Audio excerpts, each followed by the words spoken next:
Yado. 0826 300 300 la France au bout du fil. Avec vous, auditeurs de Sud Radio, dialoguons sur l'actualité du jour, l'actualité du moment. Il y en a deux qui sont majeures, bien sûr. D'abord, la première interview de Sébastien Lecornu dans un grand quotidien parisien aujourd'hui en France.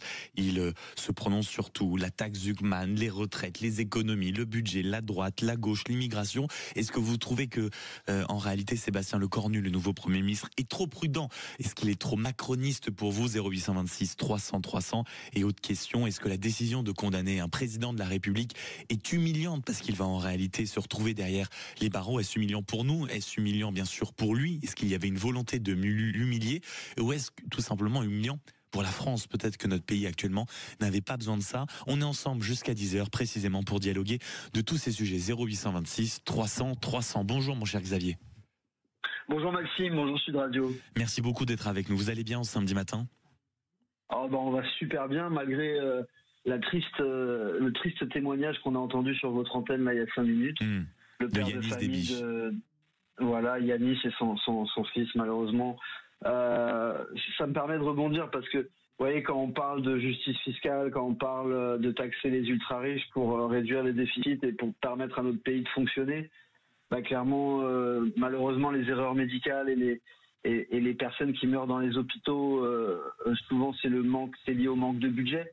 Oui. C'est lié au fait que notre système de soins il est en grande difficulté financière, et donc les difficultés financières elles se traduisent par des drames dans la vie réelle. Et donc quand on veut taxer les ultra riches, quand on veut taxer toutes ces fortunes qui se sont envolées depuis une dizaine d'années, c'est pas par jalousie. C'est parce qu'en fait, on est conscient que le manque de financement des services publics, ça crée des drames dans la vie des gens. Ce que vous nous dites, Xavier, c'est qu'en réalité, il faut arrêter de faire croire que c'est uniquement par plaisir de réanimer, en réalité, la guerre, oui, c'est ça, la lutte des classes, c'est par pure nécessité. Oui, malheureusement, je pense que les Français, globalement, vous voyez, là, il y a des sondages qui sont tombés sur la taxe Zuckman. Quasiment 75-80% des gens disent ok, c'est vrai, il faut taxer toutes ces fortunes. Alors peut-être que la taxe Zuckman, et je rejoins ce qu'a dit Sébastien Lecornu, n'est pas la solution. La seule solution, peut-être que c'est pas la meilleure solution, mais en tout cas c'est une solution peut-être parmi tant d'autres pour essayer de rééquilibrer un petit peu la situation et faire en sorte que notre pays fonctionne mieux, soit plus harmonieux et permettre de répondre aux urgences des services publics, aux urgences de notre pays. Mais est-ce que Xavier, puisqu'on parle de Sébastien Lecornu et des premières annonces qu'il fait ce matin, notamment dans Le Parisien aujourd'hui en France, est-ce que vous trouvez quand même que sa manière de faire, sa manière d'approcher les choses est intéressante et concrète? Est-ce qu'elle a des chances de fonctionner selon vous?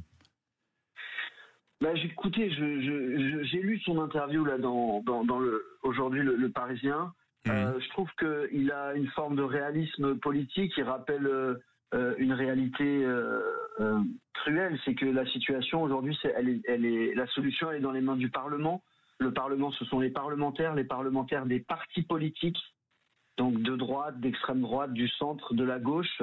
Et s'ils ne sont pas capables de compromis, et c'est ce que dit Sébastien Lecornu, et sur ce point, je pense qu'il a vraiment raison, et tout le monde est d'accord avec ça. Sur l'absence de compromis.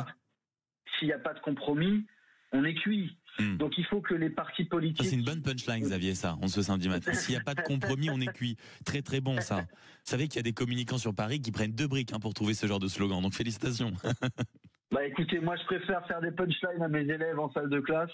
Oui, ça c'est sûr. Je suis pas à la recherche d'argent, ça me permet de rappeler que souvent j'entends dire oui, mais les meilleurs vont là où il y a le plus d'argent à faire. C'est faux.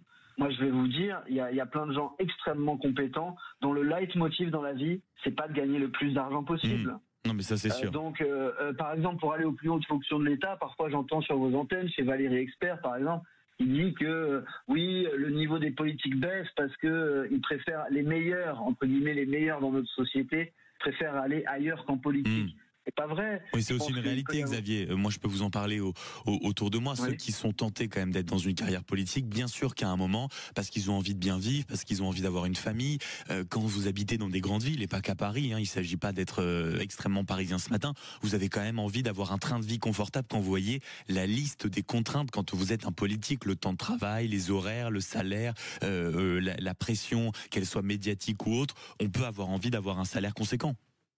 Oui, alors après, c'est vrai que je pense que la politique, il faut la déprofessionnaliser. Il faut qu'on arrête tous ces carriéristes de la politique pour justement qu'on arrive à créer du compromis, que les mecs n'essayent pas de rester en place pendant des décennies. Et si on peut revenir rapidement sur l'interview de Lecornu, je suis assez d'accord quand il dit qu'il faut réduire les dépenses.